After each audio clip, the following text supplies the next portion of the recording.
Est-ce que vous voyez bien ma présentation? C'est bon, Claire? Oui, oui, c'est OK. bon. Voilà, Tu peux donc peut-être le mettre en écran, en grand écran, si tu peux. alors, je ne sais pas si c'est un grand écran, parce que j'ai toujours En mode des diapo. problèmes ouais, C'est avec plusieurs, c'est pas grave sinon. ouais, parce que j'ai plusieurs écrans et ouais, à chaque fois ça. OK, bon. Donc voilà, ben, je me présente, hein, Joël Guillemin, donc responsable de projet au service climat de l'Institut de l'élevage et suis plus spécialement spécialisé justement dans l'accompagnement de la décarbonation de la filière laitière. Donc c'est pour ça qu'on a eu ces échanges avec Claire sur l'organisation de cette série de webinaires. Et je suis basé à Aurillac. Donc j'en connais la plupart d'entre vous, donc on a l'occasion de travailler ensemble. Alors, concernant donc la présentation que je vais vous faire, voilà, j'ai voulu repartir au départ des émissions de gaz à effet de serre liées à l'élevage, puisque on va aborder différents sujets, mais qui impactent bien sûr l'élevage et notamment l'élevage laitier. Sur une publication de la FAO, donc vous avez ici une représentation graphique des émissions de gaz à effet de serre de l'élevage à l'échelle mondiale, donc pas que l'élevage laitier, hein. Vous avez donc les pictogrammes qui représentent les différentes productions, donc notamment en orange, viande bovine et en bleu foncé, lait de vache. Donc vous voyez ainsi de présenter les émissions en millions de tonnes d'équivalent CO2. Donc ça rejoint le premier webinaire que l'on a eu tout à l'heure sur la conversion des différents gaz à effet de serre, donc CO2, méthane et N2O via des équivalences. Et bah, j'ai choisi pour pouvoir vous faire un panorama des émissions de gaz à effet de serre à l'échelle mondiale de l'élevage, bah, d'utiliser la même unité parce que sinon ça serait difficile de comparer. Donc là, c'est une publication de la FAO qui permet, selon la même méthodologie, de comparer ces émissions et selon voilà, donc, une méthodo et une précision de tiers 1, donc qui est plutôt, on va dire, assez basique. Mais au moins, ça permet de comparer ces résultats et d'une même source, donc la FAO. Donc, vous voyez déjà un peu ce que représente l'élevage et les émissions de gaz à effet de serre selon les types de production et selon les régions du monde. Voilà, avec bon, bien sûr que ressort en très grosse proportion l'élevage bovin-viande d'Amérique du Sud. Et puis, si on regarde, nous, comment on se positionne en Europe, on voit qu'on a des émissions de gaz à effet de serre liées à l'élevage qui sont répartis entre les productions de viande bovine, de lait de vache et de viande de porc qui ont l'air comme ça vu de loin à peu près similaires, mais voilà, avec des différences entre régions du monde assez importantes, par exemple aussi avec l'Asie du Sud et le lait et la viande de buffle que l'on ne trouve pas forcément ailleurs.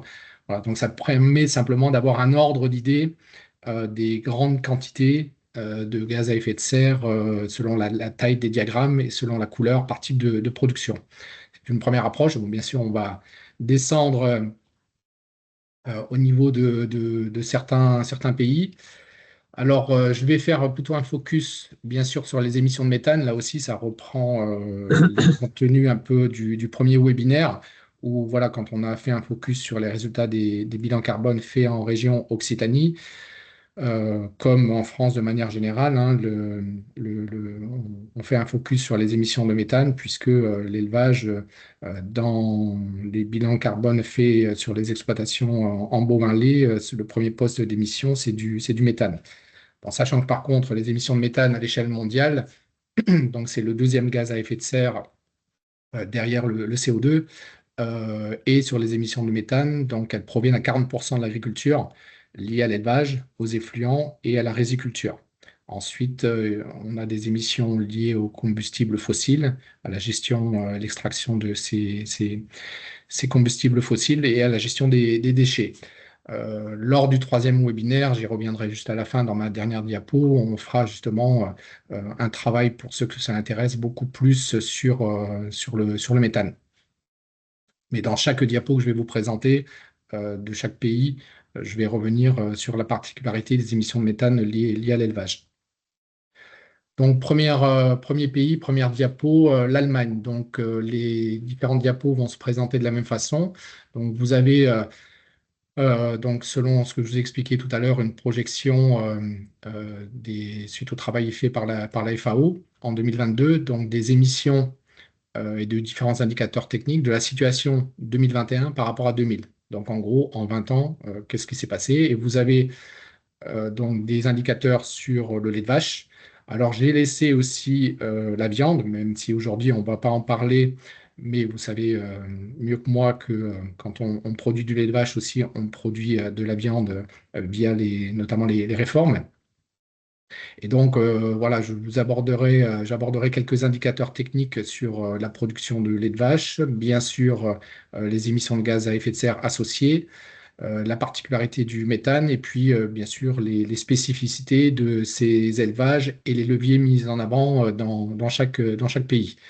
Alors c'est une liste non exhaustive, mais qui permet, j'ai choisi de retenir quelques pays, soit de taille similaire, soit sur lesquels on peut être en concurrence sur des marchés laitiers, afin de voir comment on se positionne.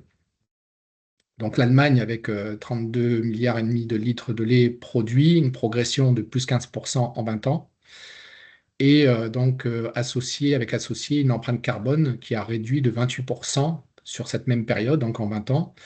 Et là, selon les données de la FAO, on aurait donc une empreinte carbone qui est de 1,08 kg d'équivalent CO2 donc en 2021.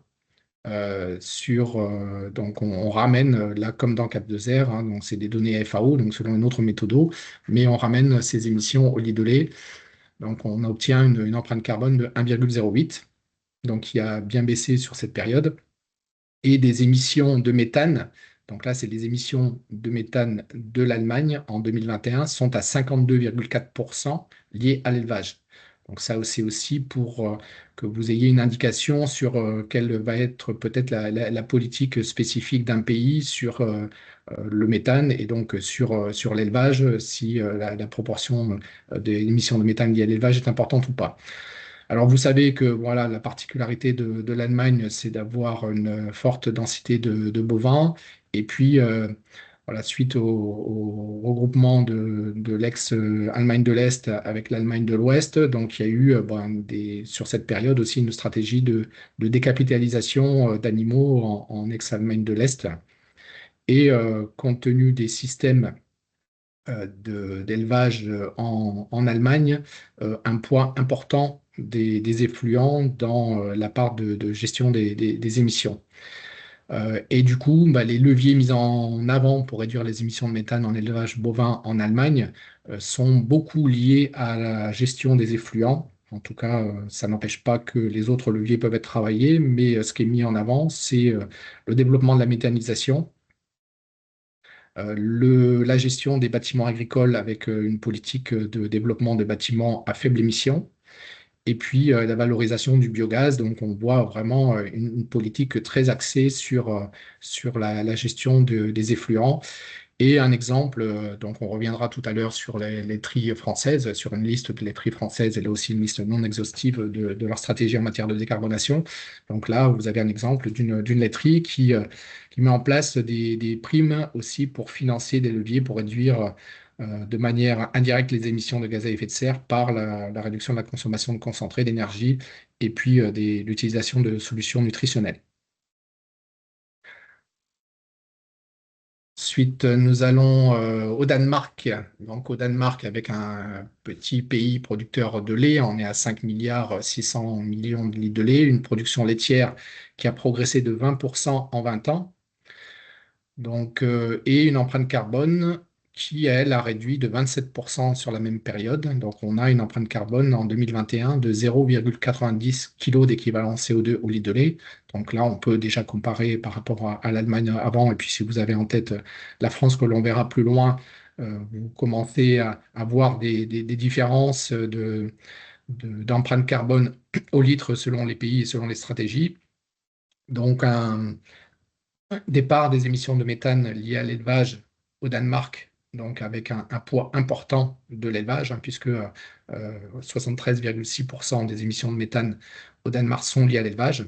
Donc on peut imaginer un fort poids donc des stratégies liées aux émissions de méthane par rapport à la politique qui peut être mise en place dans ce pays et qui est liée notamment à une forte densité de bovins et un point important de la gestion des effluents, donc avec des systèmes d'élevage euh, qui, qui vont avoir à travailler sur ces sujets-là. Et effectivement, les leviers mis en place à l'échelle nationale, il y a différents leviers, donc là aussi, liste non exhaustive, mais il est évoqué une possible réduction du cheptel bovin et puis la possibilité d'utiliser des solutions pour travailler la ration en ajoutant des lipides ou des additifs nutritionnels comme le 3-NOP afin de diminuer les émissions de méthane, de travailler la gestion des effluents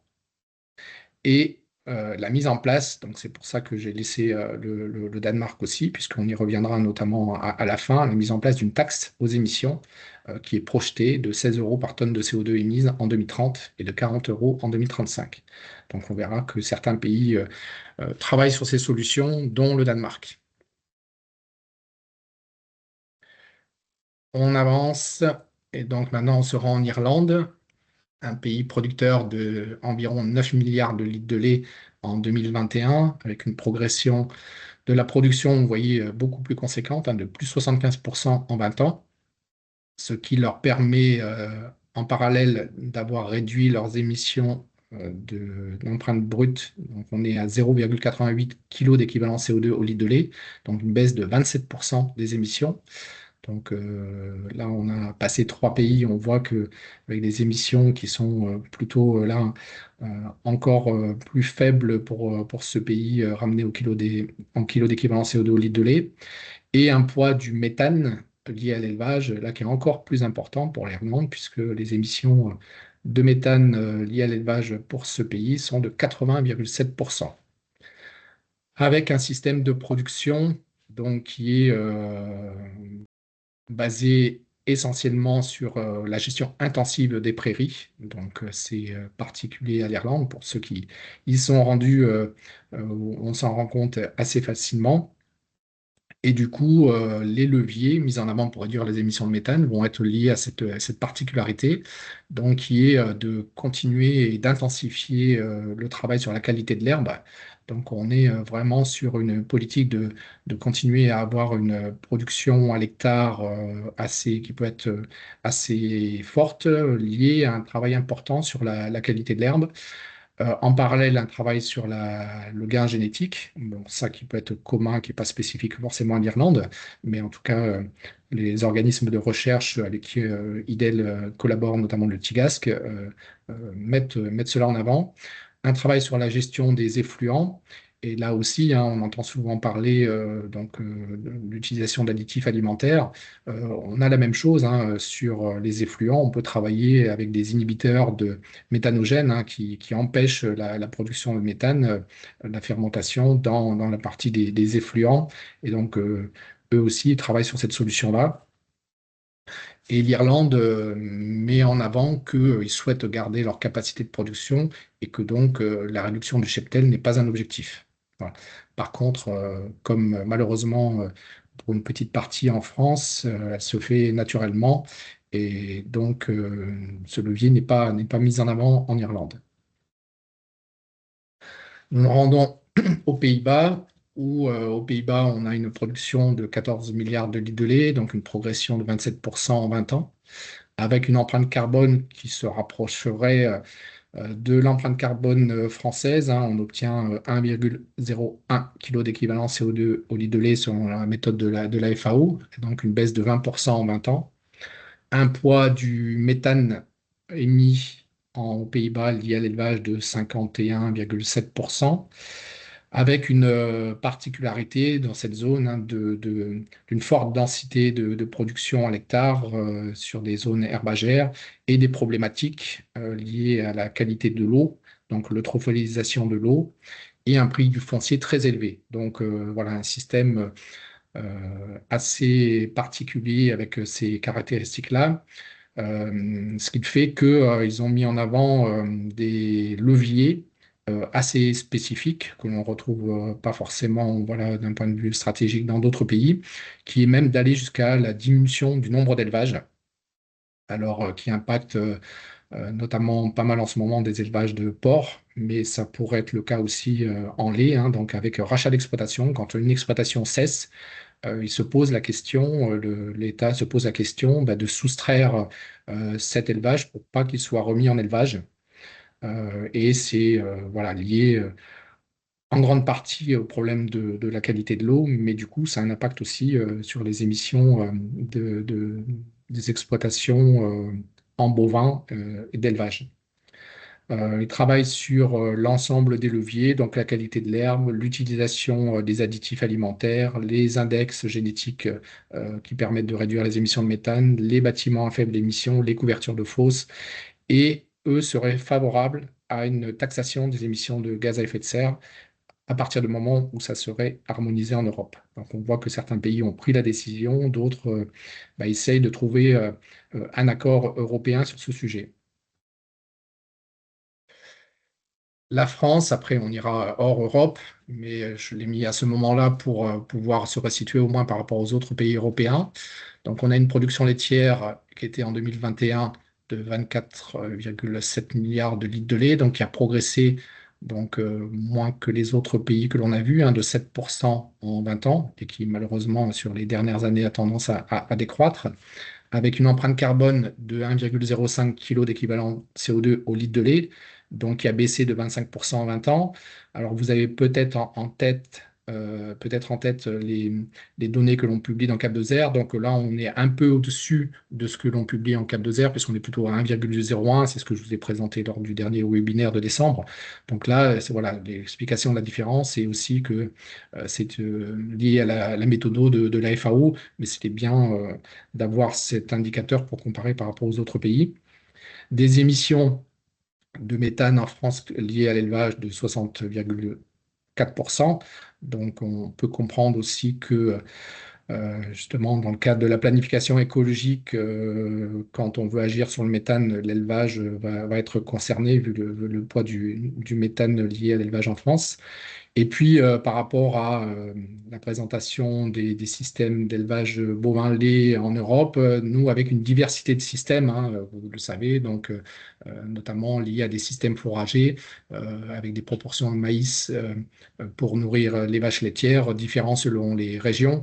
Donc voilà, donc avec une diversité de systèmes entre des plaines, des montagnes, herbagers, maïs.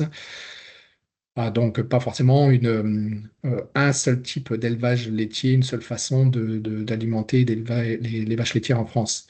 Des leviers mis en avant dans le cadre de la stratégie nationale bas carbone, qui fixe des objectifs avec des quotas d'émissions et donc des volumes à encadrer et des baisses d'émissions à obtenir. Donc voilà, on a un objectif de réduction de 5 millions de tonnes d'équivalent CO2 sur les émissions de méthane liées à l'élevage. Donc c'est très précis.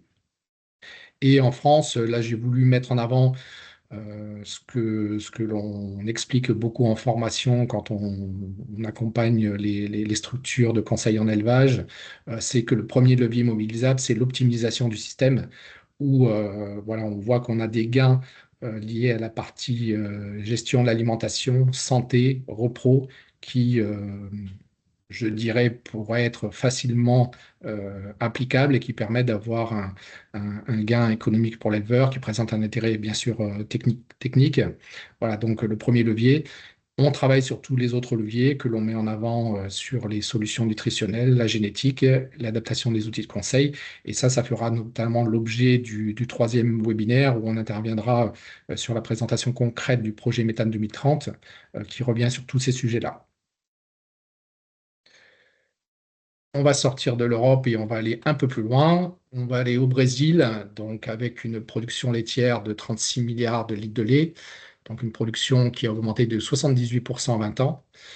Une empreinte carbone, certes, beaucoup plus élevée qu'en Europe au litre de lait, 41 kg d'équivalent CO2 au litre de lait, mais qui a baissé de 50% en 20 ans.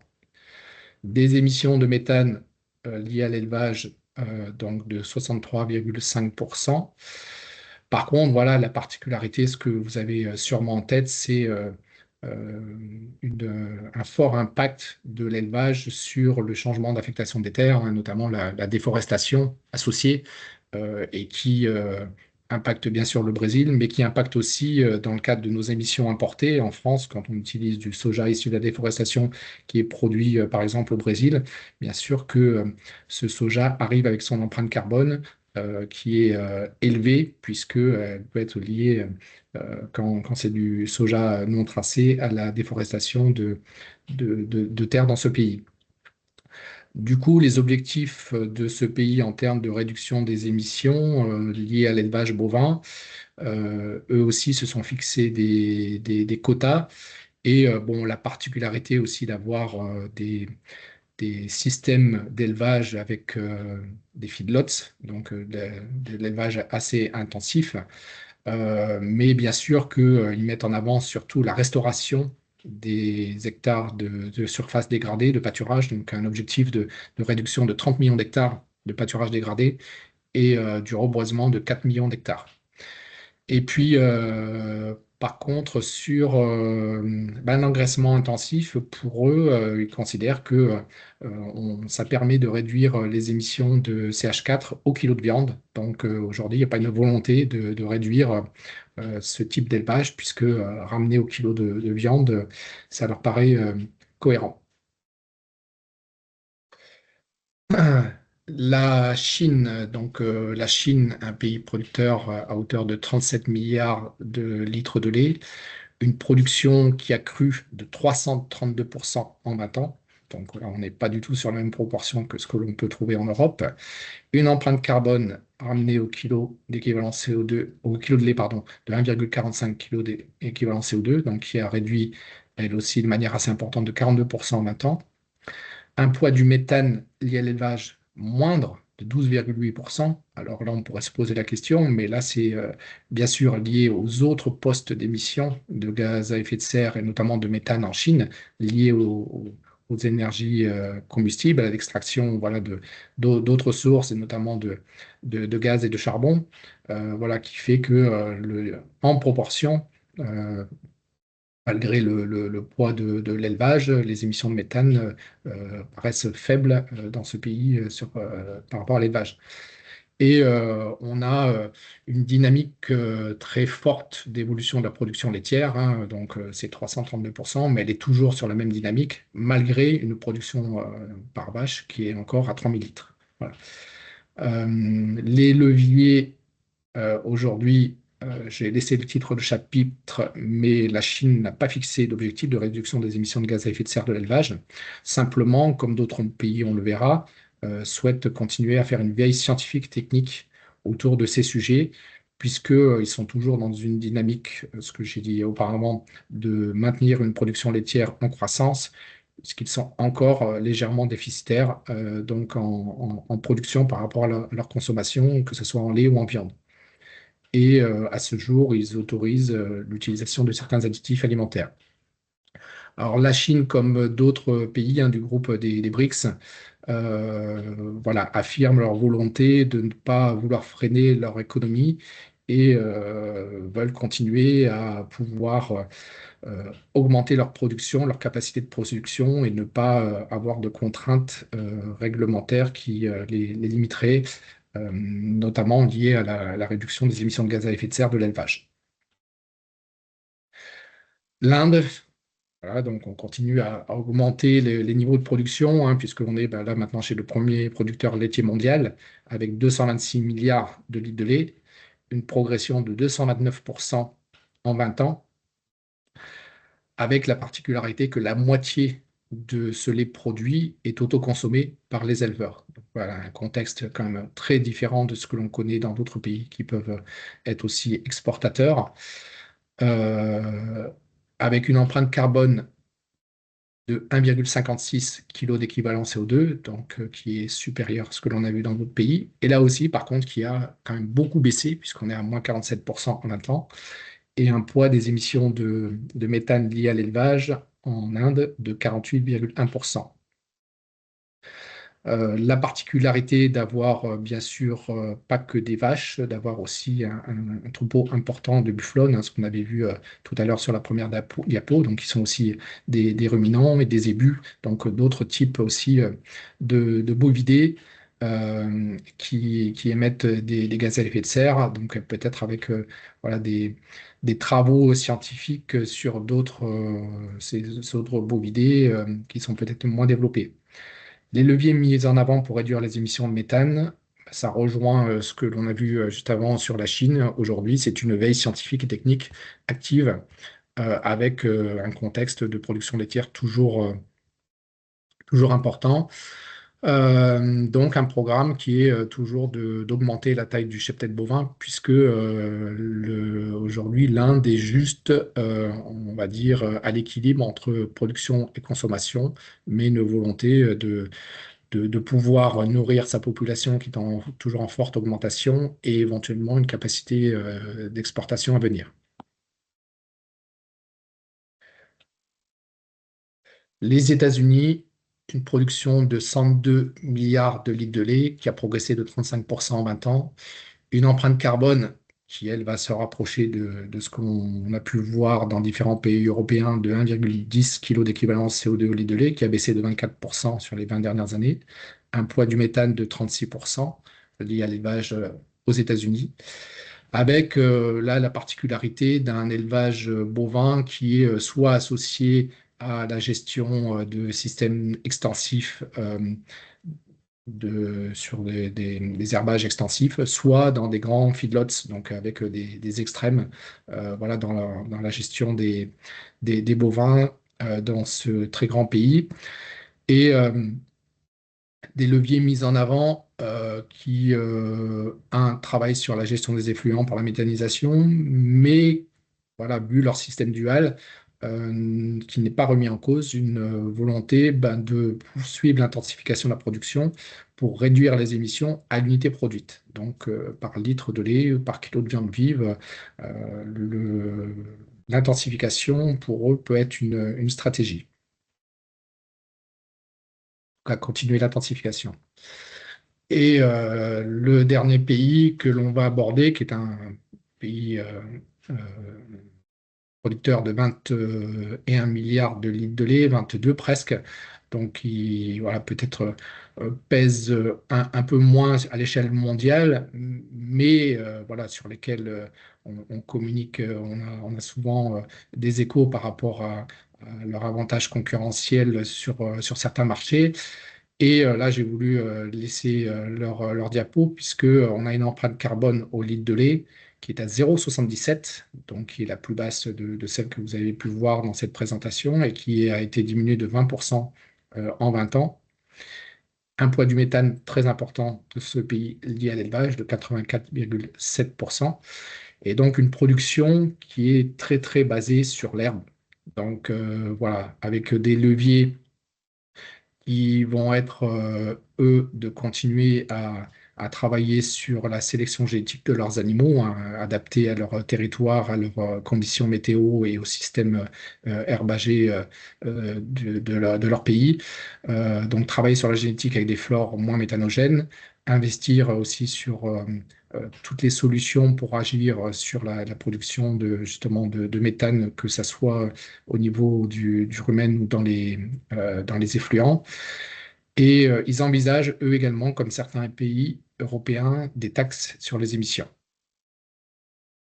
Et pour eux, ça serait la solution pour éviter un plan de réduction du cheptel.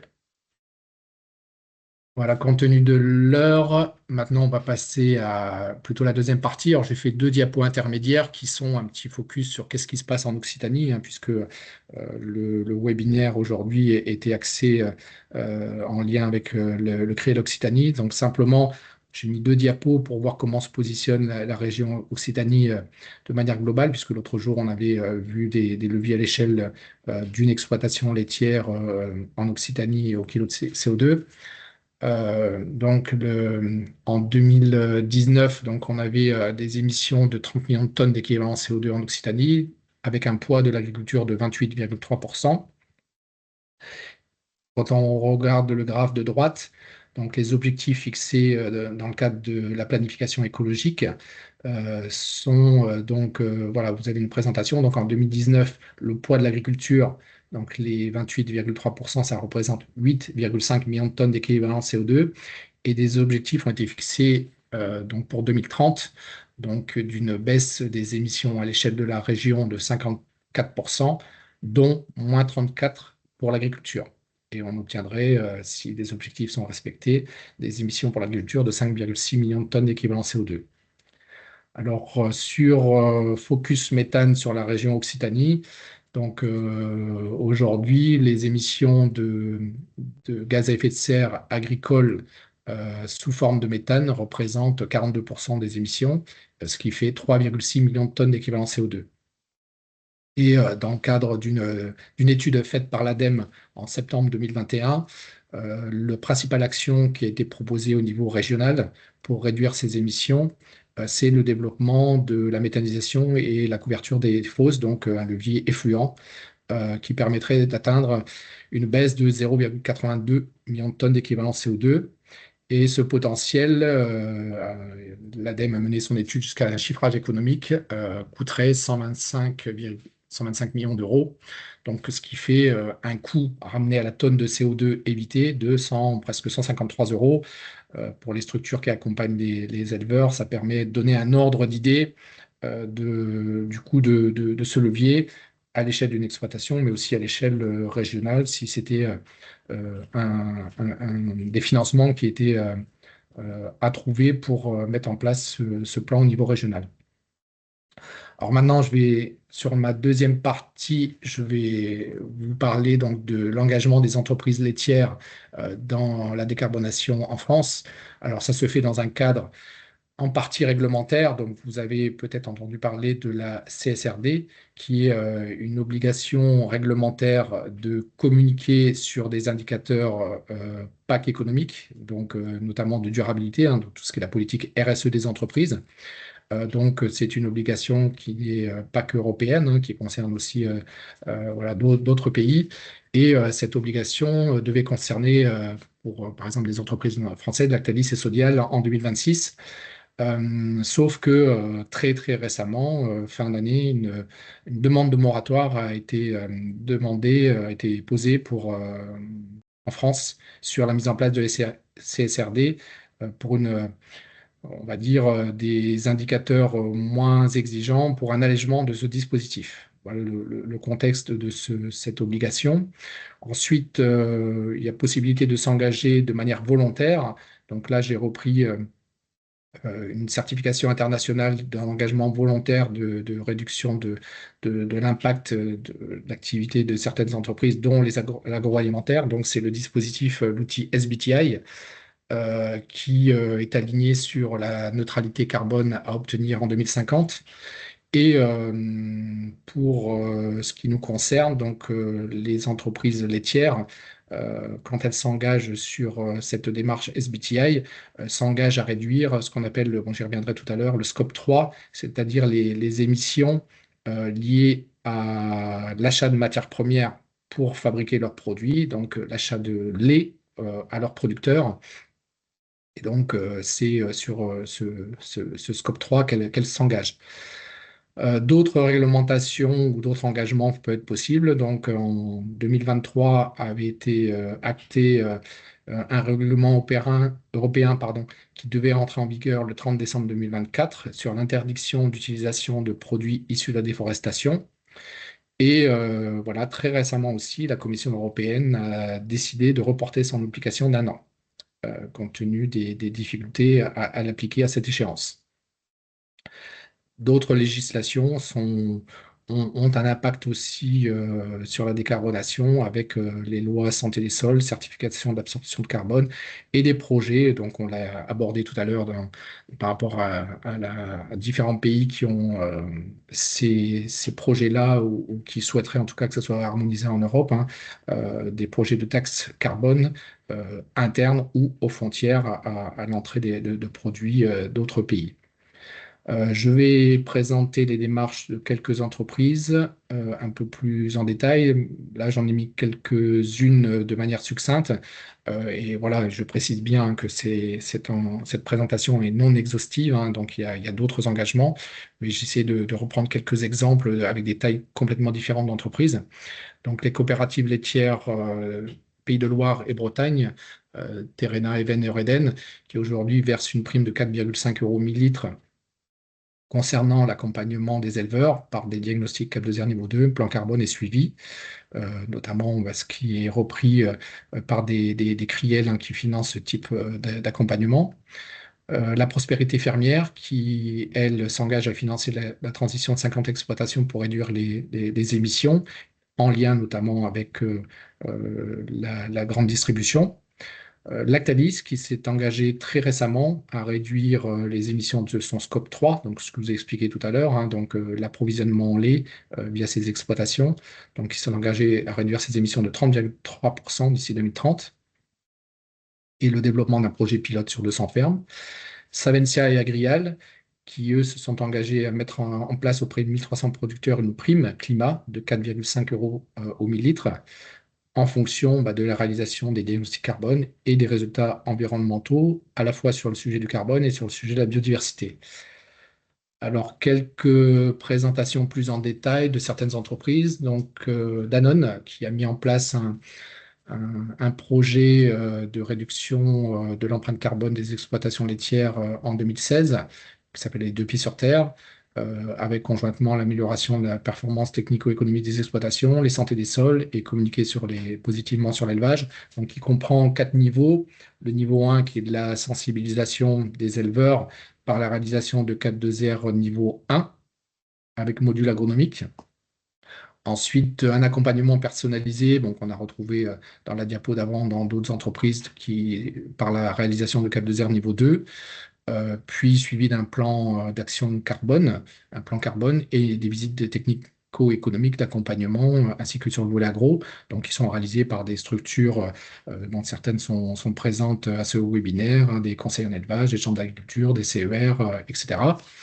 La possibilité d'utiliser du financement participatif via la plateforme Mimosa pour mettre en place des leviers qui agissent sur la réduction des émissions en carbone.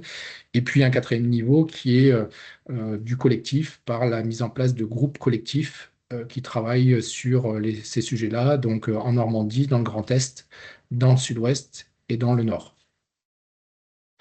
Autre entreprise ou regroupement, le programme Mon bébé lait durable de l'Association des producteurs de lait Bell Ouest, qui a communiqué, je pense que vous l'avez peut-être vu dans la presse récemment, sur la mise en place de 8 nouveaux leviers dans leur cahier des charges, euh, qui vont sur la couverture des sols, sur le zéro déforestation, sur le travail sur l'autonomie protéique, alors via les concentrés par la culture de protéagineux, via les fourrages, notamment par le développement de légumineuses comme la luzerne, via des aliments réducteurs d'émissions de méthane comme le lin, ou des additifs alimentaires disponibles sur le marché comme Bovaer, et en lien avec le suivi, la mesure du méthane entérique pour bien sûr suivre les pratiques mises en place et les émissions associées.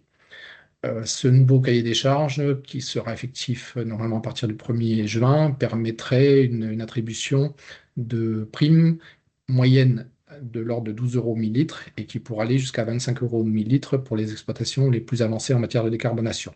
Donc là, j'ai repris simplement ce qui a été communiqué dans la presse ou que vous pouvez voir aussi sur le site de ces différentes entreprises.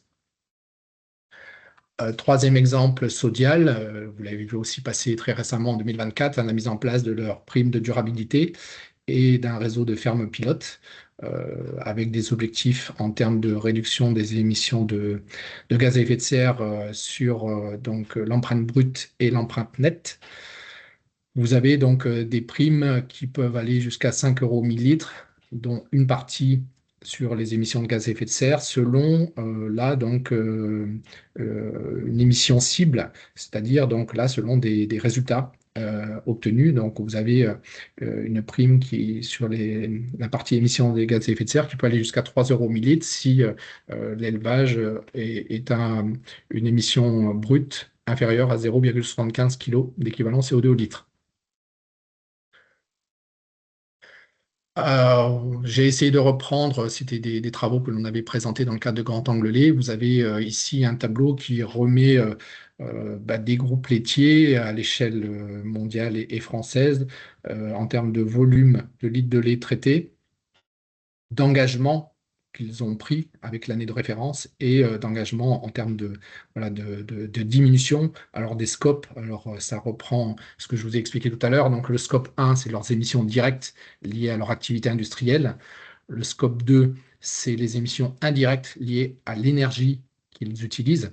Donc là, qui peuvent maîtriser en partie, mais on est très dépendant, bien sûr, de la source d'énergie qui arrive dans l'usine de l'industriel considéré. Et puis le scope 3, qui sont les émissions indirectes. Et c'est sur cette partie-là qu'on va retrouver ce que je vais expliquer aussi tout à l'heure, donc les achats de lait, c'est-à-dire voilà, la matière première qui va servir à fabriquer le produit laitier. Et là, pour une entreprise laitière spécialisée, donc ce qui n'est pas forcément le cas des grands groupes laitiers qui ont peut-être aussi d'autres activités, mais en tout cas pour une entreprise laitière spécialisée, le scope 3 peut représenter en général plus de 75% de l'empreinte carbone du produit laitier transformé à la fin.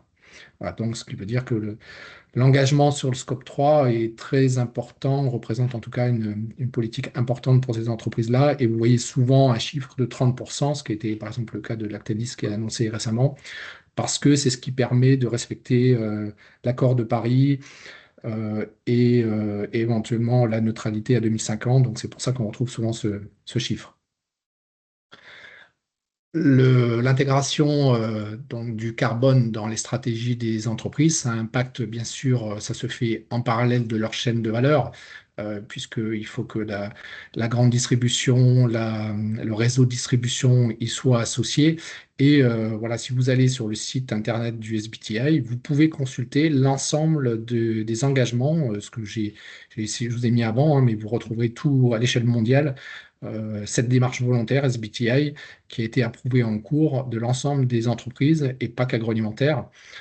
Donc là, j'ai mis quelques logos d'entreprises que l'on connaît et avec qui peut-être vous travaillez en France.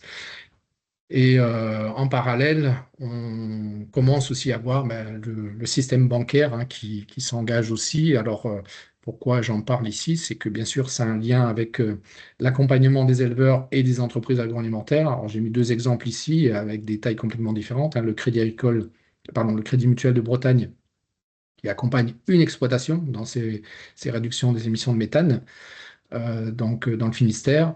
Et puis là, très récemment, en début du mois, donc Eureden qui a annoncé qu'il a pu retrouver à refinancer son endettement à hauteur de 500 millions d'euros, donc ce qui n'est pas un petit montant, afin de pouvoir rassurer donc ces investissements à venir et que ce financement est indexé sur des critères RSE avec des objectifs de réduction des émissions de gaz à effet de serre. Voilà, donc on voit aussi que voilà, les banques aussi s'intéressent à cet engagement des exploitations, des entreprises, et ce qui me fait poser la question voilà, que j'ai indiquée en bas, c'est on commence aujourd'hui à parler d'accès au marché via des indicateurs liés à l'émission de gaz à effet de serre de l'élevage, mais bien sûr du coup du produit laitier associé et qui va impacter dans toute la chaîne, que ce soit l'éleveur, que ce soit l'industriel ou la coopérative qui transforme, que ce soit le distributeur et le réseau de grande distribution. Et ça, on peut le retrouver notamment via l'affichage environnemental. Donc, aujourd'hui, on est encore peu sensibilisé à cet indicateur, mais on retrouve déjà la possibilité d'afficher un éco-score, un Planet Score sur les produits. Donc ça se présente sous forme d'une barrette de couleurs avec des notes de A à E et de vert à rouge, avec des indicateurs sur l'utilisation de pesticides, des indicateurs liés à la biodiversité, liées au climat et liées au mode d'élevage.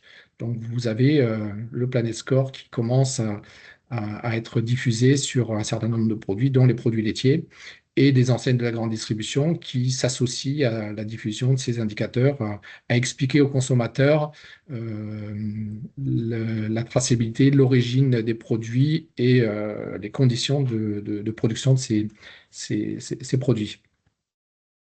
Voilà, il va nous rester une dizaine de minutes éventuellement pour aborder des questions que vous auriez sur ces sujets.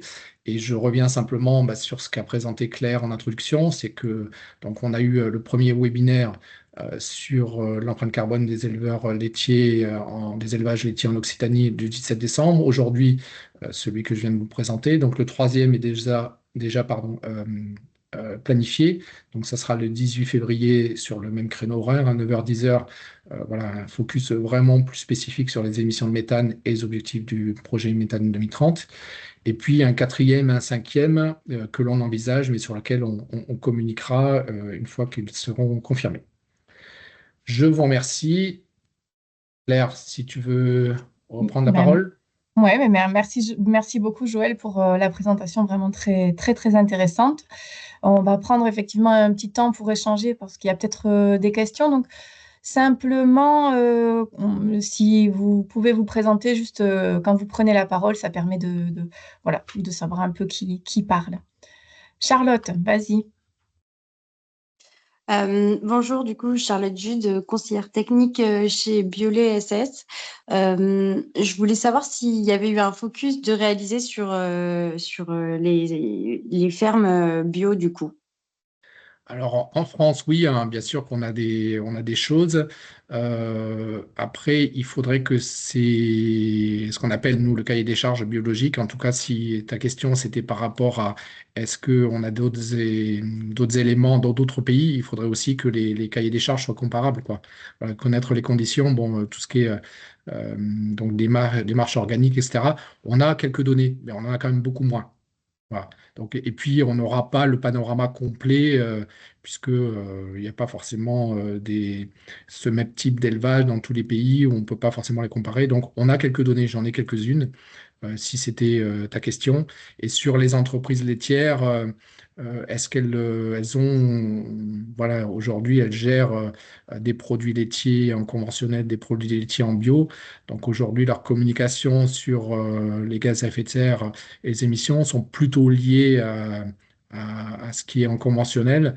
Et un petit peu en bio, là aussi, on commence à voir quelque chose, quelques publications à ce sujet, aussi parce que, en fin de compte, c'est aussi à la filière de s'approprier ces indicateurs-là et puis de voir comment ça peut être compatible avec leur cahier des charges, quoi.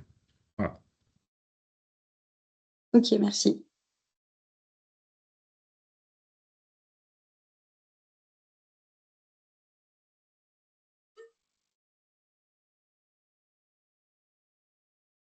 Il y a d'autres questions?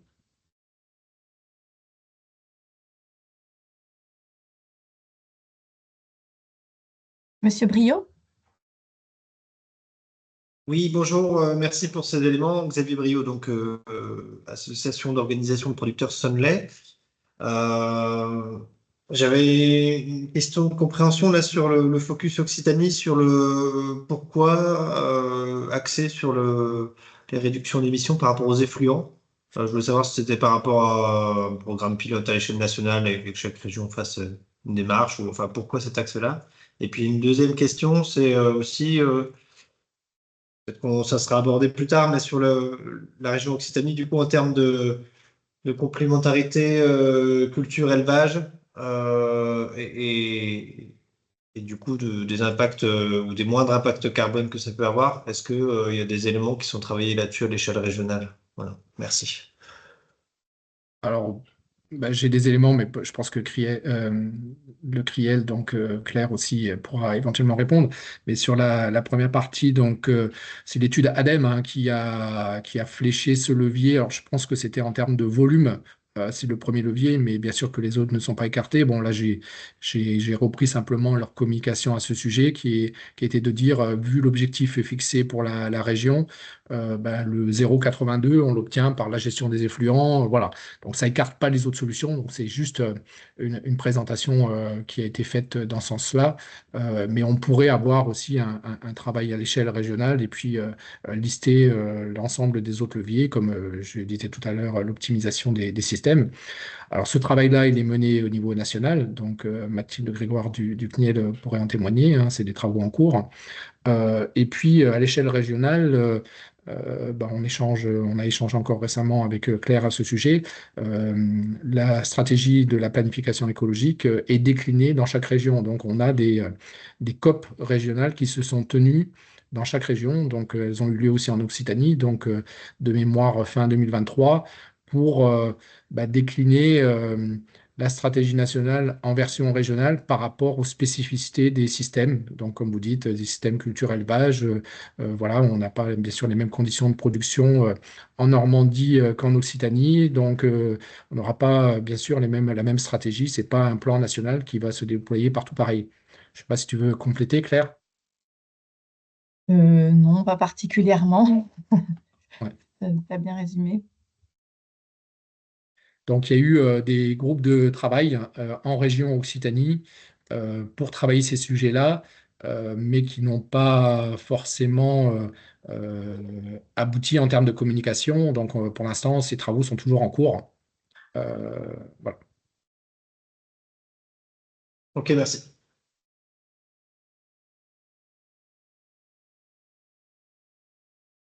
Autre question?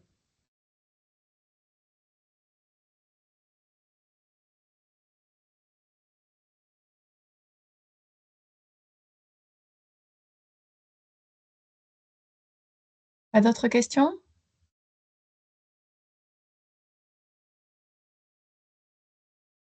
Bien, alors, Non. il est 10 heures tout rond. Donc, on vous remercie pour votre présence et puis pour votre intérêt. Merci Joël pour la présentation vraiment, vraiment très riche. Et donc, on vous transmettra le replay et puis on vous transmettra également le replay du premier webinaire. N'hésitez pas à aller le voir si vous souhaitez plus d'informations sur le focus Occitanie, sur la production en Occitanie. Voilà. Merci à tous et bonne journée. Merci à vous. Bonne journée. Merci, bonne journée. Merci. Merci. Merci.